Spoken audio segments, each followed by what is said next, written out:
नेपाल, जो अपनी सामाजिक और धार्मिक सौहार्द की पहचान के लिए जाना जाता है, इन दिनों हिंसा, आगजनी और सांप्रदायिक तनाव की आग में झुलस रहा है। एक धार्मिक यात्रा से शुरू हुआ विवाद अब कई शहरों तक फैल चुका है। आखिर इस हिंसा की शुरुआत कैसे हुई, हालात कितने गंभीर हैं और सरकार के सामने कितनी बड़ी चुनौती है, आइए समझते हैं इस वीडियो में। नमस्कार, मैं प्रिया श्रीवास्तव और आप देख रहे हैं न्यूज़ 18।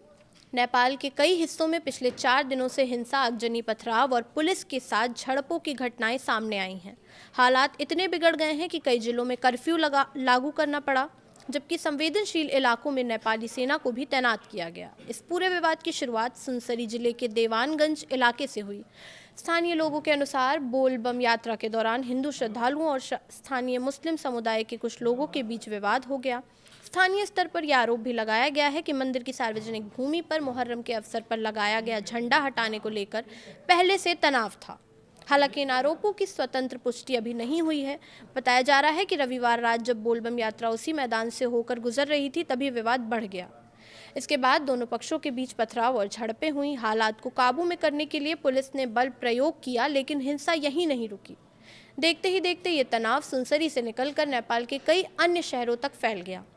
अलग अलग इलाकों में आगजनी, तोड़फोड़ और हिंसा की घटनाएं सामने आई। सरकारी और निजी संपत्तियों को नुकसान पहुंचाया गया। कई दुकानों और वाहनों में आग लगा दी गई। इन घटनाओं में अब तक 3 लोगों की मौत भी हुई है, जबकि दर्जनों लोग घायल हैं। घायलों में प्रदर्शनकारी, आम नागरिक और सुरक्षाकर्मी भी शामिल हैं। स्थिति को नियंत्रण में करने के लिए प्रशासन ने इनरवा, जनकपुर, सिरहा, गोल बाजार और लाहान समेत कई इलाकों में कर्फ्यू लागू किया। अतिरिक्त पुलिस बल, सशस्त्र पुलिस और नेपाली सेना को तैनात किया गया।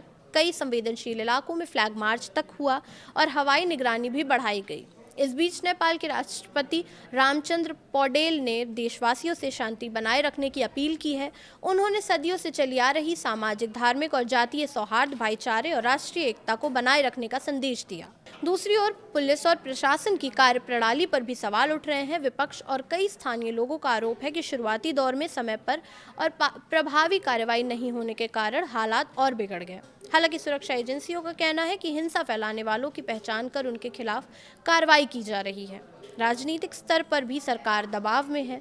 विपक्ष का आरोप है कि सरकार हालात संभालने के बजाय बैठकों और बयानबाजी तक सीमित रही।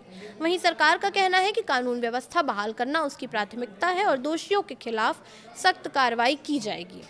लगातार 4 दिनों से जारी अशांति का असर आम जनजीवन पर साफ दिखाई दे रहा है। बाजार बंद हैं, सार्वजनिक परिवहन प्रभावित है, स्कूल कॉलेज बंद किए गए हैं और हजारों लोग डर के माहौल में अपने घरों में रहने को मजबूर हैं।